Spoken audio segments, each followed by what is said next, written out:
listen, it is that time again that we have come here together for relationship empowerment. That's right. Listen, it is the day.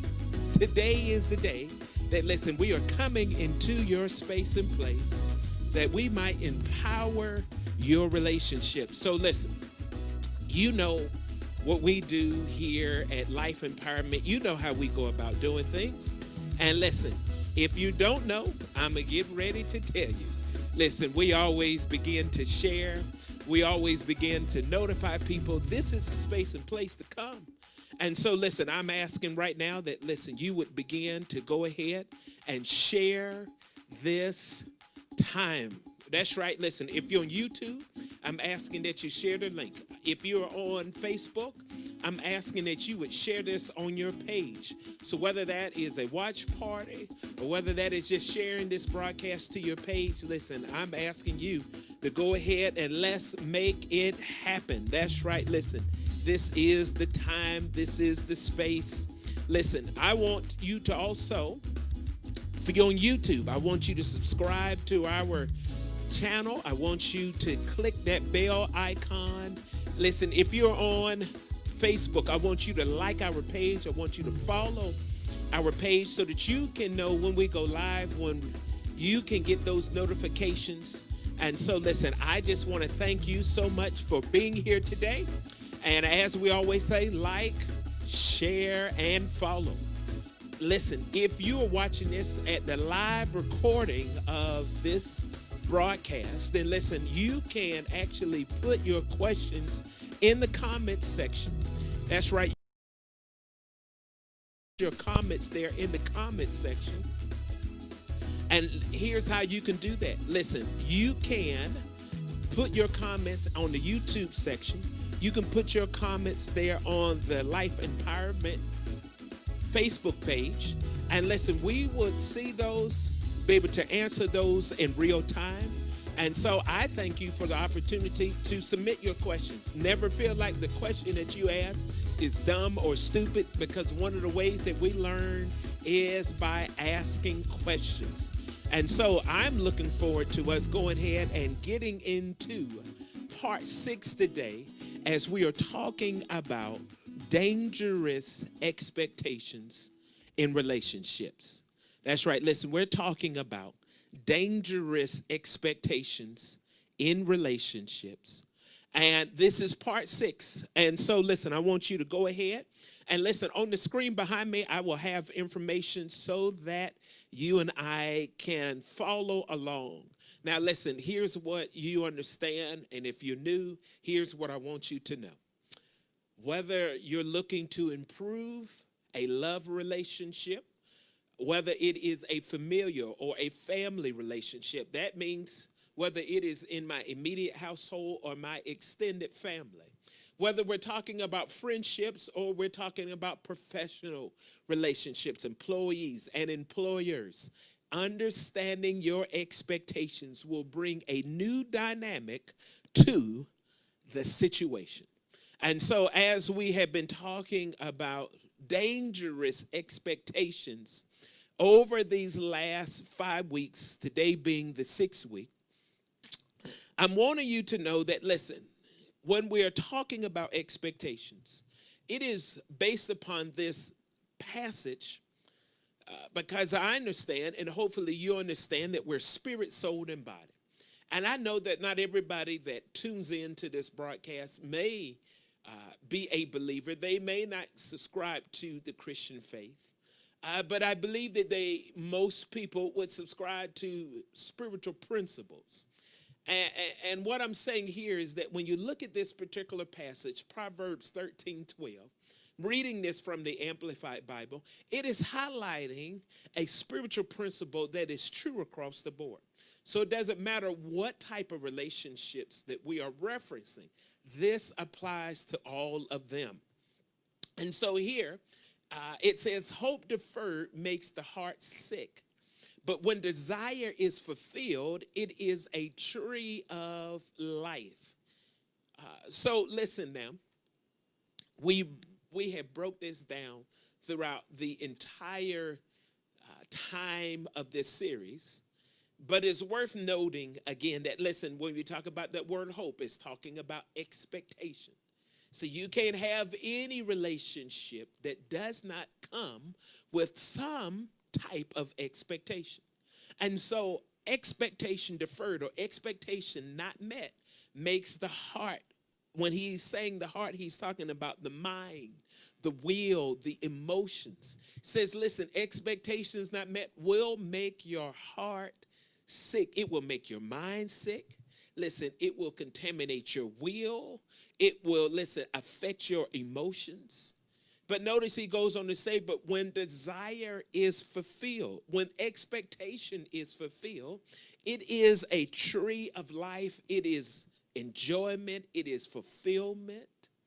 And so understanding that expectations play a major role in all of our relationships, it is important for you and I to understand, as we have been talking about, is understanding this component, is that unexamined expectations are the seeds of trouble and conflict. So when we recognize that we're going to have expectations, but the problem arises, we possibly enter into a danger zone is when we don't examine those expectations. And those unexamined expectations are the seeds of conflict and trouble. And so therefore, when we recognize that any and all relationships come with expectations, it is these unexamined expectations that lead to preconceived ideas. And most of our expectations not being examined will lead us possibly into a danger zone. And so here, I just want to highlight some things that we've talked about over these weeks before we conclude this on today. So that means next Thursday, we will be diving into something new. We'll be diving into something different. And so one of the things we talked about in this series is how expectations are developed. And in here, I believe we covered this in parts 1 through 3. And the reason why I highlight that is because if you miss any of these, you can go back on our Facebook page or on our YouTube channel, and you can watch these so that you can get more information in depth about these particular components of expectations that I'm getting ready to talk about. And so one of the things that we talked about in parts 1 through 3 is how expectations are developed. That has to do with all of the outside influences that impact our expectations. If you and I think that somehow outside influences, that we're strong enough, we're smart enough, we're intelligent enough to be able to somehow stop these outside influences from impacting and infecting our expectations, then I'm telling you, you already have the wrong expectation. And so understanding how expectations are developed has to do with everything from the outside in. Then when we move forward, we also talked about this next one with idealistic expectations. Recognizing that all of us are born with expectations because expectations are going to be cultivated in any and every relationship. When we understand that, it is then therefore recognizing that these expectations can be idealistic. And because they can be idealistic, listen, if you and I do not examine them, listen, it will set us, the other person or persons that are involved in this relationship, it will set us up for failure. Why? Because we do not recognize that the idealistic expectations can't be fulfilled by anyone because they are idealistic. But this is often the case because we don't recognize our idealism because they have not been really examined. Those idealistic expectations have not been examined. And so we talked about not only idealistic expectations, but then we talked about unrealistic expectations.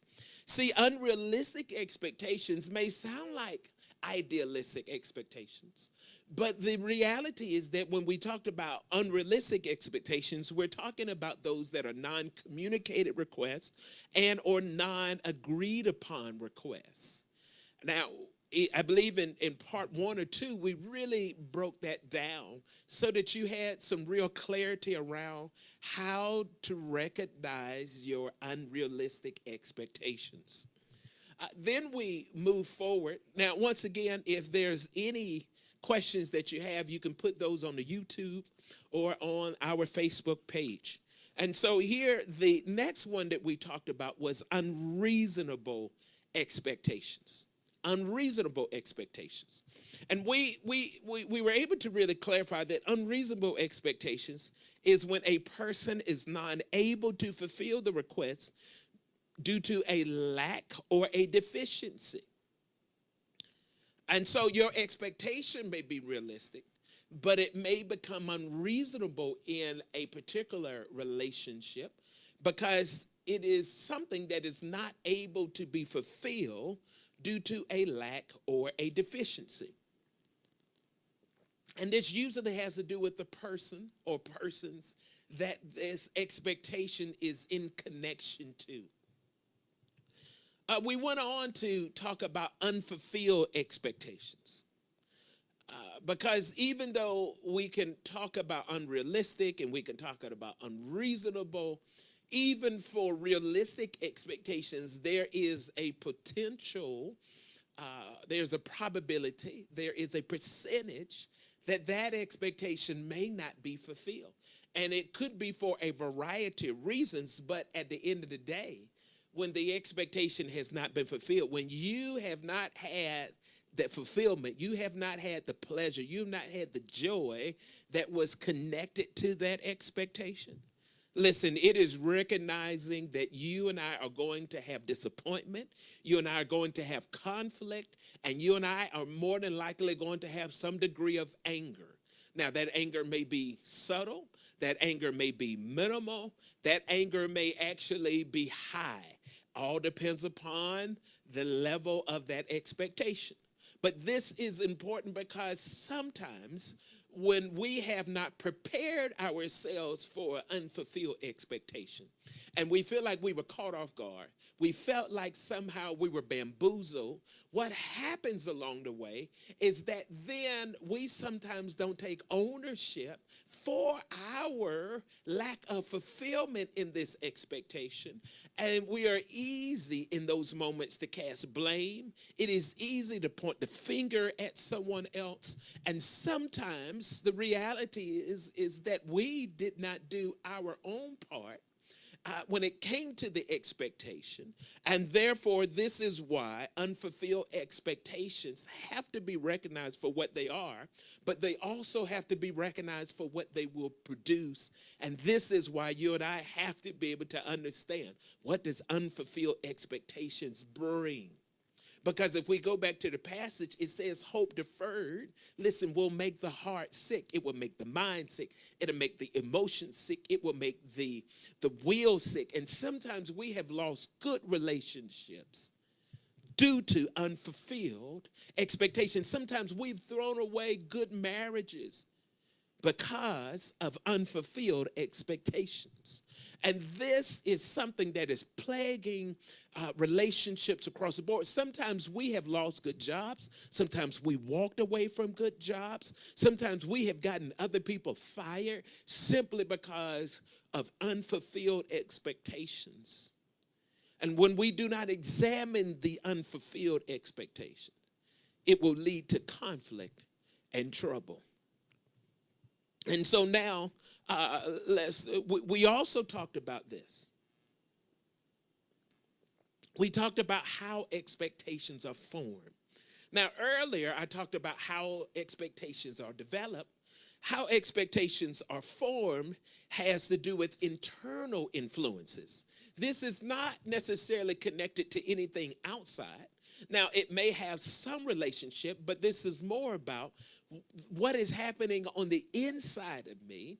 And therefore, when we are looking at how expectations are formed, we've got to be able to recognize that this is where you and I have direct control. We have more of options and choices when it comes to how expectations are formed. When we talk about how expectations are developed, we may not have as much control and choice when we talk about outside influences. But when we're talking about internal influences, we have more control than sometimes what we're willing to give ourselves, sometimes more than what we're willing to acknowledge. And sometimes this is what leads to continual pain. Continual pain when expectations are not met. That's right. Listen, there are sometimes, because we have not looked at how expectations are formed, that we don't therefore do a good job in managing our own expectations. See, for some of us, this is new. For some of us, this is different. For some of us, it's like, I haven't really heard this before. And this is the reason why I'm glad that it is something that we recorded. You can go back and watch and really decipher. Because listen, when you're on the learning curve, especially when you're having to learn something that is a little contrary to what you were used to hearing, what you have learned before, what you have believed before, and this became like what we would call a core belief.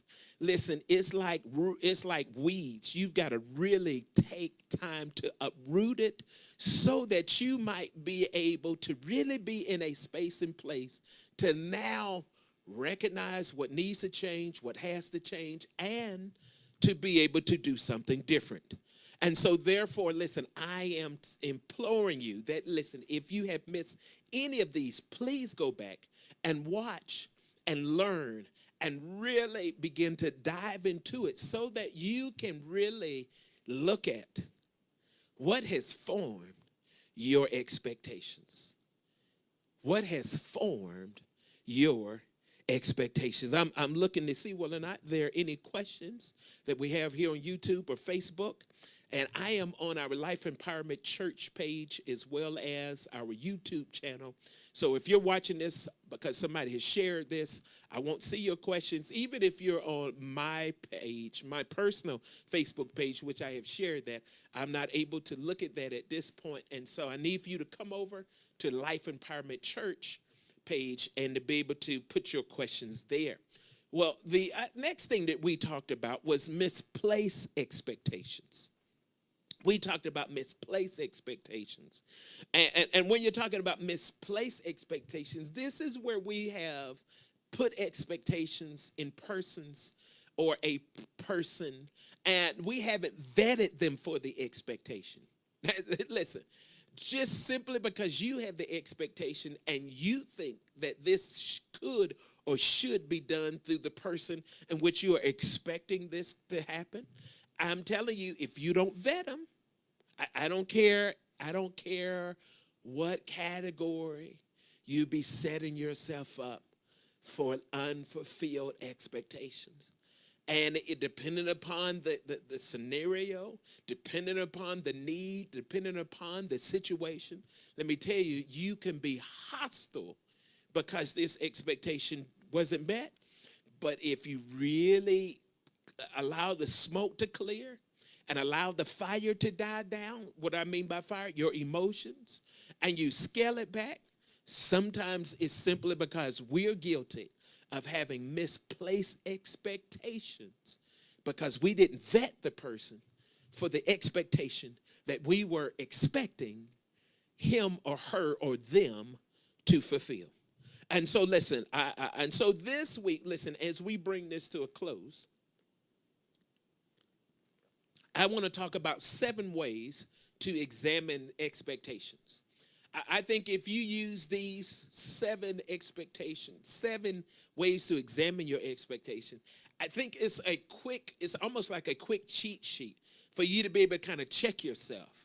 You know how when you have like a medical assessment and they say, hey, here's a quick list. Check this out. And if there's something here, then call the doctor. If there's something here, go see the come to the clinic. And so I'm telling you, here's a way for you to kind of have a quick checklist to examine your expectations.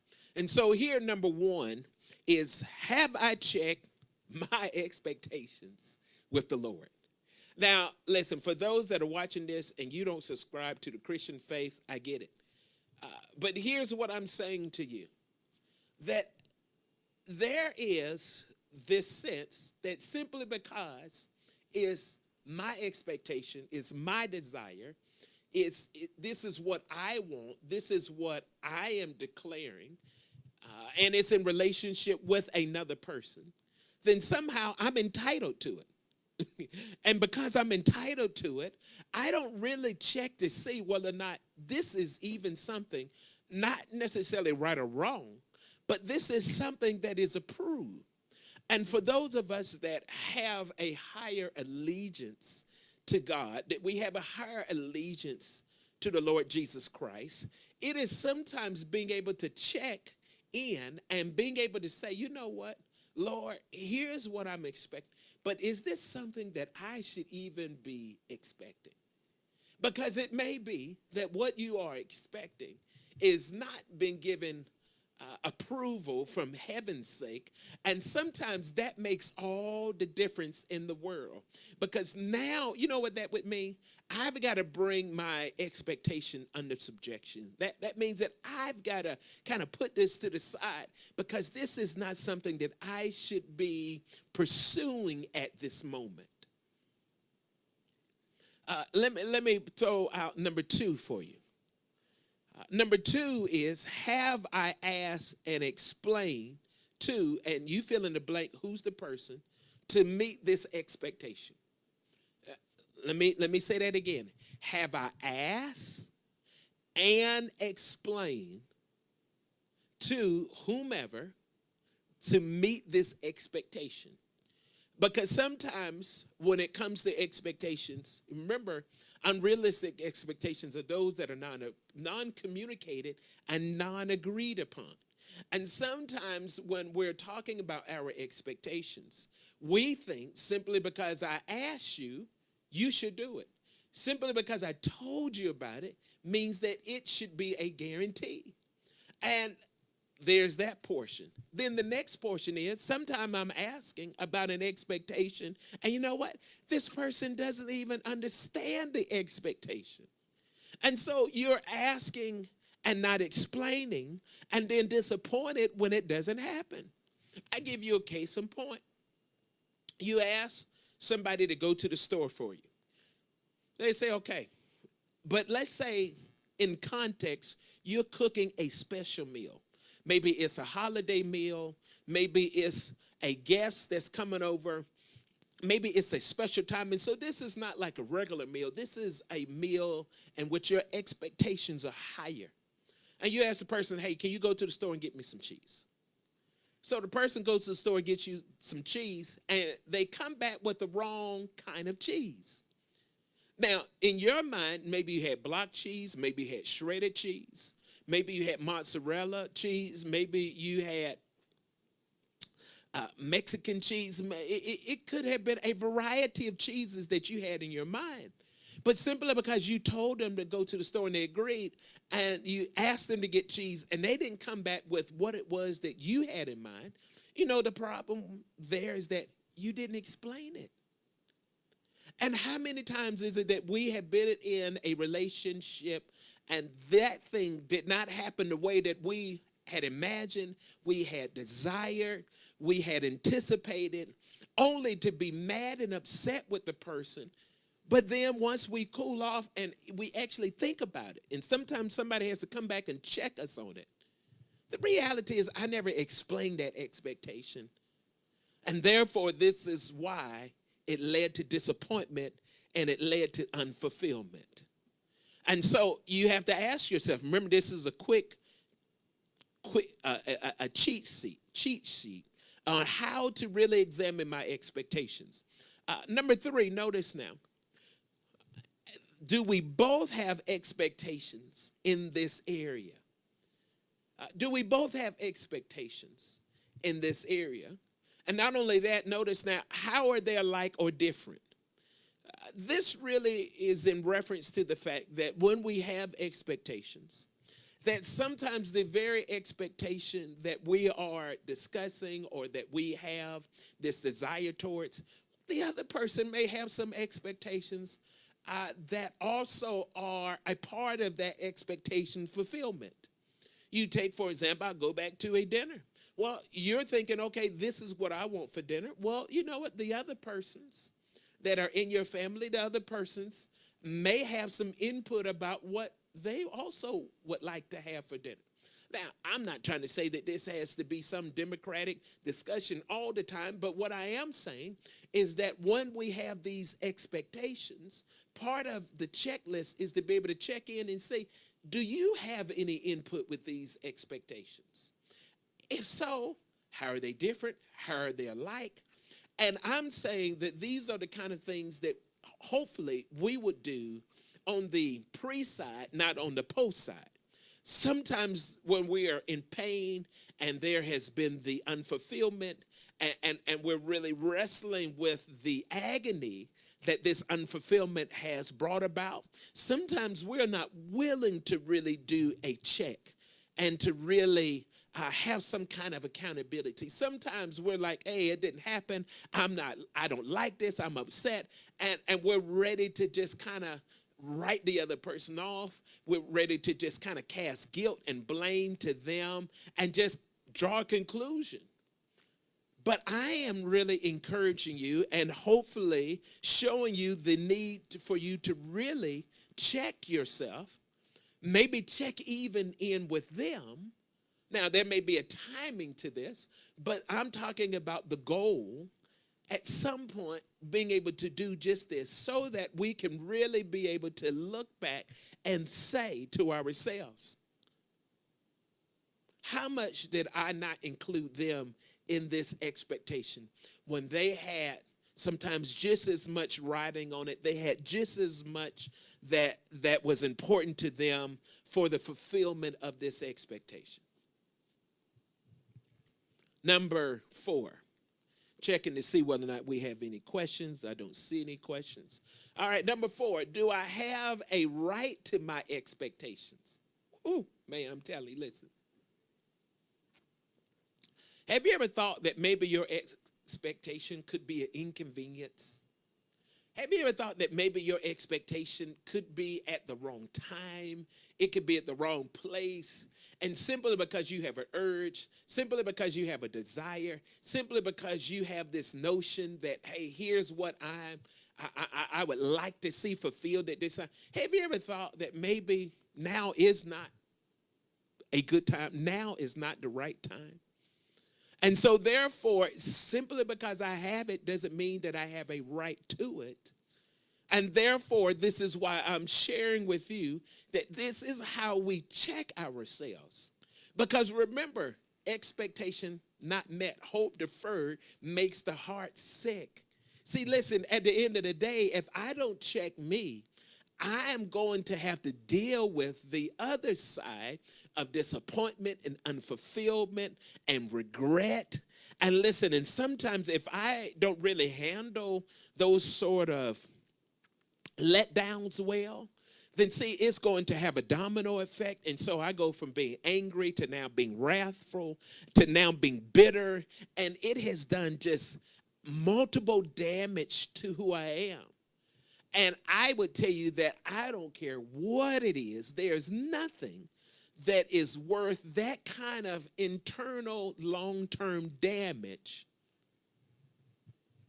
And this is why I'm saying to you that, listen, we've got to do the work to be preventive. But even if we have found ourselves in a downfall, we found ourselves in a place of hurt and anger and discontentment, that we still got to do the recovery work so that we can get back to a better, healthy, emotional, soulish state. because it does you and I no good, listen, to not do the work on the recovery side. Because here's the problem. You and I will go into another relationship having more expectations. And if we do not deal with the damage from the last relationship, we're carrying that baggage into the next one. And before you know it, now this next person is having to try to meet expectations that are not even realistic. Why? Because they're trying to help us heal from the past damage, where we should have done the work to recover ourselves so that this person isn't having to pay for crimes that they never committed. Now listen, I'm telling you, you and I can have the kind of fulfillment in our relationships if we're willing to do the work on the preventive side and or do the work on the recovery side. And so listen, I am here once again to be able to help you so that you and I can really have the kind of fulfilling relationships that bring us to a place of contentment, joy, satisfaction.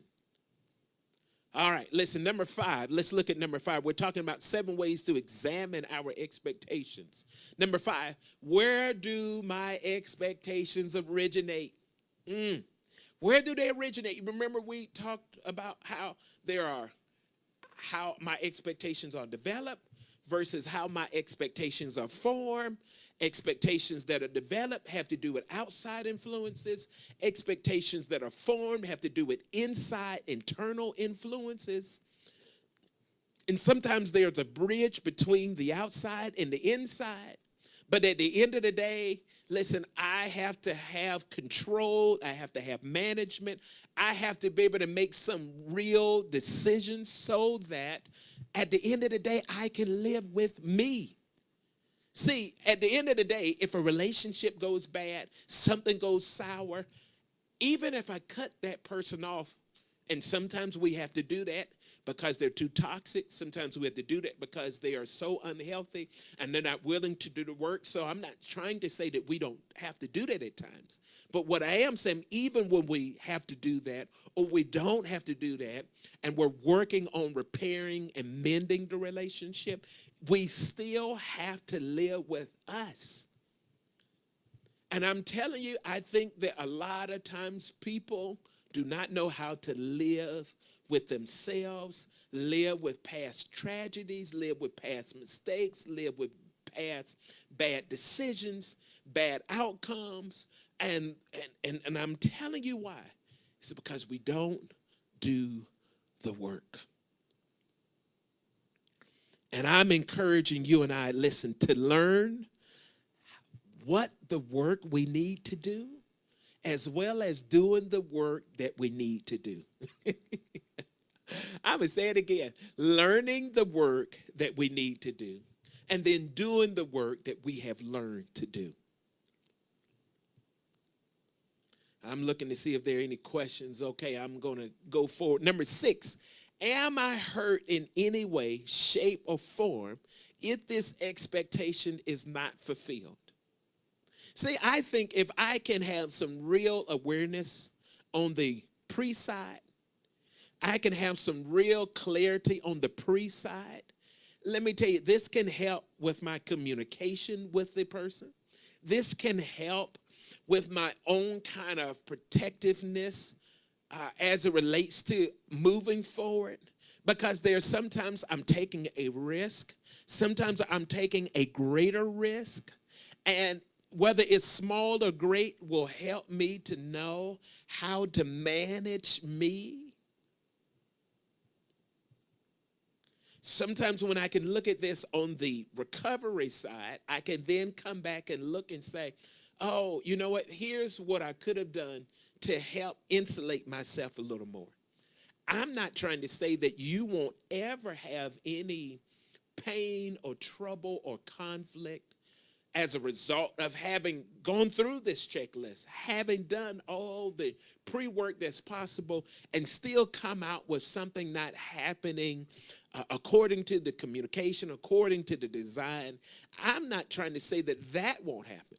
But what I am trying to say is that as much work as we do to be preventive and understanding the recovery work to what we need to do when things don't go well, helps us to be healthier in relationships. See, listen, if I got to go back on the job tomorrow and I recognize I still have to see this person, supervisor, coworker, manager, whoever it may be, if I don't deal with what I need to deal with, even if the other person isn't willing to deal with the totality, I still got to deal with me.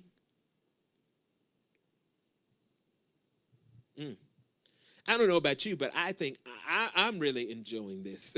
Listen, if you're really enjoying this, listen, I need for you to put a comment. I need for you to put a like, a love. I need for you to say something if you are feeling and sensing and seeing that this is really helpful to you. Listen, I thank you for responding. I thank you for responding. Listen, number seven, we're talking about 7 ways to examine our expectations. All right, listen, is this expectation I have you fill in the blank, who's the person, able to be fulfilled by, and you fill in the person? See, this is going to really speaking to misplaced expectations. And sometimes we haven't vetted the person to see whether or not they even are able to fulfill this. Before I even put myself out there emotionally, before I put myself out there mentally, before I put myself out there spiritually, I've got to ask myself, have I vetted this person? This is even before I even ask them. Can I look at what I know, what I don't know, to even see if I can tell that this person has some capability of being able to fulfill what it is that I'm expecting? Because at the end of the day, remember, I've got to deal with the aftermath if this doesn't go well. And sometimes we don't ask ourselves these 7 questions on the pre-side in particular. And sometimes we really are sometimes so damaged that we don't even want to even open up Pandora's box and look at what went wrong. So I don't want to look at these 7 things. But I'm telling you, listen, if you are going to have the kind of relationships that bring fulfillment, because there's no relationship that is automatically great.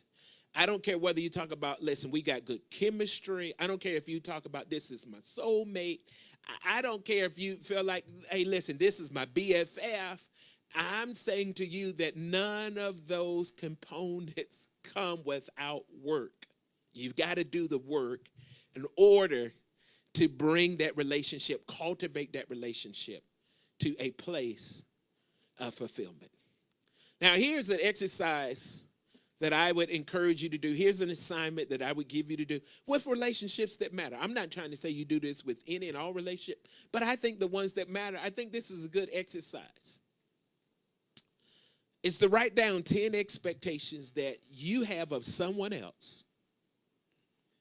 And I would even say of ourselves in this relationship.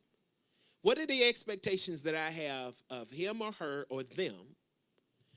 And then what are my expectations of myself as it relates to this relationship or this endeavor or this task or this particular situation? I'm telling you, you would be amazed that not only be able to put that down in writing for yourself, but to even give it to the other person and allow them to answer that same question and to be able to see, what are they thinking? What are you thinking? I tell you, you'll be amazed on what comes out. I've taken this same assignment. For those of you who don't know, I'm a licensed marriage and family therapist here in California. And I've taken this exercise and I've worked with couples. I've worked with different types of relationships, especially where there was conflict and there was trouble. And I'm telling you, you'll be amazed. People even that have been together for a long time, and I'm not talking about just marital couples, I'm talking about friends, people that have worked together, business relationships, and sometimes they are amazed at how much of a difference that shows up. Even when they thought, I could have predicted what the other person would have said, what the other person would have thought, what the other person would have done, and they're amazed. And that's because sometimes along the way, we quit doing the work to stay updated with the changes that evolve within the individuals that we're in relationship.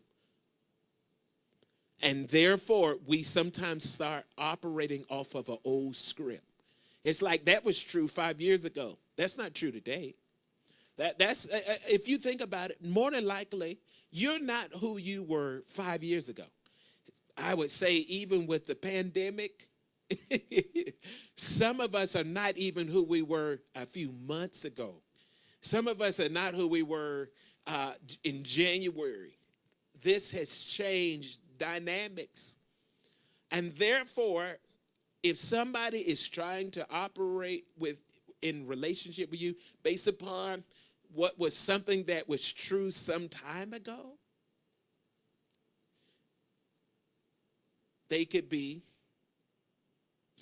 misled, not because of bad intentions, but just not updated information. And so I'm saying to you that, listen,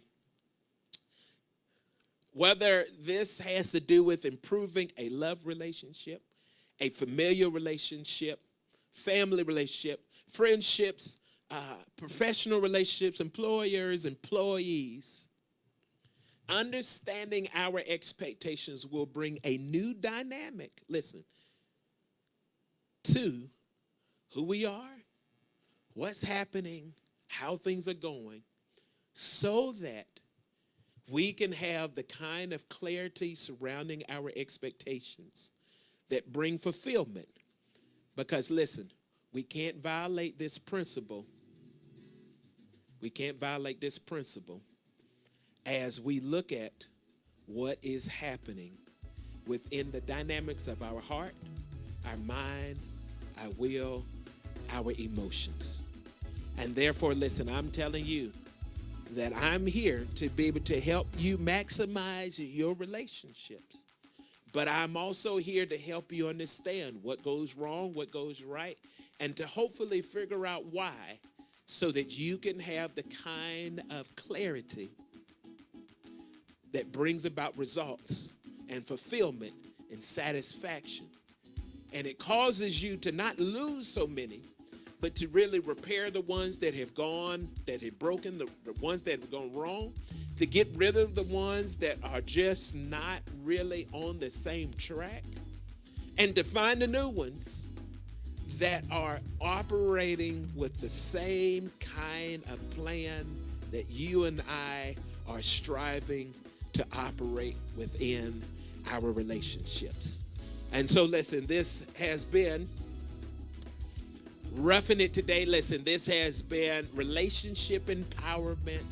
Listen, this segment, we've talked about dangerous expectations, because any of these expectations we've talked about, going the wrong way, too long, too far, often will lead us into a dangerous zone. And so, listen, I thank you so much for being here today. Thank you so much for joining us today. Now, listen, before you leave, here's what I want to tell you. That here for this Christmas season, here's what we're doing here at Life Empowerment Church. For this Christmas season, what we're doing is that we're asking for a financial gift. Now, I'm asking that because you watch this and you've been watching these segments and you believe that this has been helpful to you, I'm asking that you would help us here at Life Empowerment Church with this financial Christmas gift. And what we're asking for is $100 gift to be able to help us, because there's some things we need to do with this online ministry. There's some things that we need to buy. There's some things that we need to update. And your $100 towards Life Empowerment Church will help be able to make this happen. And so with that, here's what I'm asking for you to do is to be able to do this. But here's how you can be able to do this. You can do this because you can give digitally. Now, for those of you that like to give through the digital means, listen, you can give through our Cash App. And so right there on the screen is the information for our Cash App. Now, at the same time, there may be those of you that say, hey, listen, I'm not a Cash App person. I'm a PayPal person. And I'm saying that if you are a PayPal person, great. Here's our PayPal information, LEC at let-god.org. Now, at the same time, I recognize that some of you, listen, you would prefer to be able to send in that check, send in that money order. Not a problem. Here's what I'm asking you to do. Here's our information that is on the screen. Life Empowerment Church, P.O. Box 7958, Moreno Valley, California, 92552. That information is right there on your screen so that you are able to utilize that. Now, for those of you, there may be some that say, hey, I can give online. Go to our website. And I'm saying, listen, that's great too. Here's our website information, www.let-god.org. That is our website. And so, listen, so we thank you so much for you being able to support Life Empowerment Church and to be able to make these things happen. The other thing is that I'm saying to you that if you have given to Life Empowerment Church, whether it's now that you're giving or it is in the future, or may I say in the past that you've given, for some of you that have used some of our digital means of giving, Cash App, PayPal, we don't have your information to send you a donor receipt come January. And so what I need for you to do is to be able to send us your information, send us your phone number, send us your mailing address, your email, to be able to send us that info. And you can send that at lecinfo@let-god.org. If you send us that information, it will give us the information we need to be able to send you a donor receipt, tax deductible receipt, come January. And so we're asking that now so that you can go ahead and make sure to give that to us. With that being said, listen, I want you to know that, listen, I appreciate you being here for Ruffin. I appreciate the fact that you have joined us again today. If you believe that this has been helpful for you, I'm asking that you would share this with somebody, because in this pandemic, many, many people have had relationships to falter, to fail. I mean, just all types of trouble are on the rise because of what has happened in this time. And what I'm saying to you is, you never know who you may help by sharing this with them, or who they may help because you shared it with them and then they share it with somebody else. But I'm just saying that if you found this to be helpful, make sure that you share it, because somebody else needs to be helped too. And so, listen, I thank you for being here today. I appreciate it. And listen, God bless you. And we look forward to seeing you, listen, whether it's tomorrow because we have noonday prayer, or this weekend because of our weekend service at 10:30 a.m. and 11 a.m. Well, 10:30 a.m. is where we have prayer. 11 a.m. is where we have the teaching. And so, listen, I look forward to seeing you again. This is Pastor and Therapist Marcus Ruffin. You be blessed.